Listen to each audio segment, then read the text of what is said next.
But the good news is we're on the base, we're right next to the tunnel. And I'll just give a bit of a backstory here. So in 1944, at the end of the Second World War, the communists took power in Albania under the command of Enver Hoxha, who became a ruthless dictator. This government was formed under the protection of the Yugoslavs and also the Soviet Union. But this relationship was very short with both of them. They broke off ties with the Yugoslavs a few years later because Enver Hoxha was very concerned that Albania would be annexed by the Yugoslavs. So he cut off ties with them in 1948. And then with Khrushchev in the Soviet Union becoming a bit more of a revisionist, taking a softer line with communism so that they could live within a mixed global community, Enver Hoxha thought that he was becoming too soft and a revisionist, walking away from the strong Marxist-Leninist communism that he had adopted. So he began cutting off ties with the Soviet Union. When the Soviet Union finally invaded Czechoslovakia in 1968, that was it for Enver Hoxha. He then broke off all ties and left the Warsaw Pact. Then, luckily for him, he was thrown a lifeline by the People's Republic of China, who didn't have a mouthpiece at the United Nations.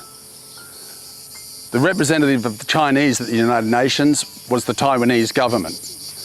The People's Republic of China, the Communist Chinese, didn't have any representation, so by paying Enver Hoxha, throwing him the financial lifeline, he was able to become their mouthpiece. And this lasted fine for a few years until Hoxha then also suspected of the Chinese of becoming revisionists, as they welcomed Nixon in 1971 to visit China. And then in 1977, the Chinese extended an invitation to General Tito of Yugoslavia to visit. And for Enver Hoxha, that was a step too far. So he decided to cut off ties with the Chinese as well and go it alone. He tried to make Albania an independent state that was self-sufficient, but as we know, that became a disaster. So Enver Hoxha was completely paranoid of imperialist invasion, of other communists invading. So he then went on a spree, starting in the 1970s, of building bunkers all across this land, about 175,000. And this bunker for submarines is the only one of its kind in Albania. It's very unusual. Sadly, we're not going in, but we can definitely film around it and have a look around the area. Let's go.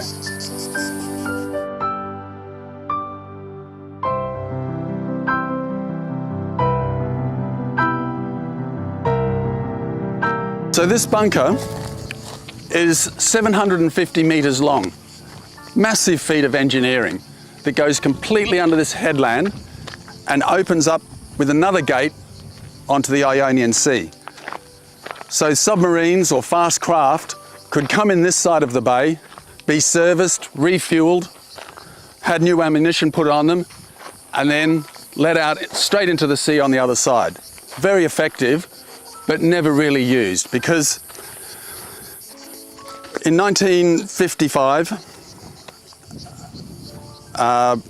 when Albania joined the Warsaw Pact, the Soviet Union stationed 12 Whiskey-class submarines here, with the intention of being able to control and check NATO within the Mediterranean. This worked fine for a few years until Enver Hoxha became concerned about Khrushchev becoming a revisionist and forced the Soviets to leave Albania. With them, they took 8 of the Whiskey-class submarines, so he was only left with 4. Making it difficult to find parts for the submarines, and with his crumbling infrastructure, these craft pretty much became useless. There's one still stationed in Vlora at Pasha Naval Base. It's decaying. The other 3 have long been scrapped. But this base was used for a short time with the submarines, and they'd come in this side and leave the other side. Enver Hoxha was also very concerned about the proximity of NATO to his maritime border. As we have Corfu just a few miles away, there was an incident immediately after the Second World War with the British Navy when they fired on the British Navy for being too close to their border, and also they then mined the channel there and blew up 2 British ships, and many sailors died because of that. So this proximity to NATO forces also would have determined this base to be built here, especially for fast craft and for submarines, good deterrence for keeping NATO away from him.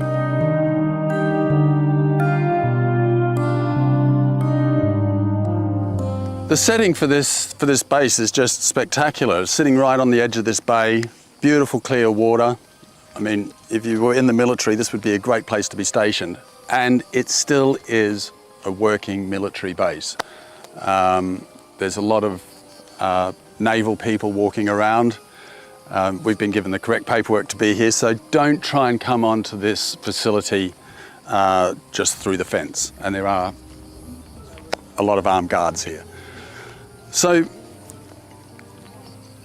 these large doors were obviously intended to stop any form of attack. They're big iron doors on the base on both sides, and inside the tunnel there were also workshops for maintaining the submarines and craft. There were barracks, and it had many hundreds of men stationed here during the Cold War. As you can see, there's still some fast military craft stationed here today. But the water's just spectacular. Obviously a deep channel to allow submarines to come in. And I've seen some spectacular looking blue fish swimming around in here. Obviously they don't need the paperwork. But that's it. It's a huge structure and a massive feat of engineering to go 650 metres through this rock.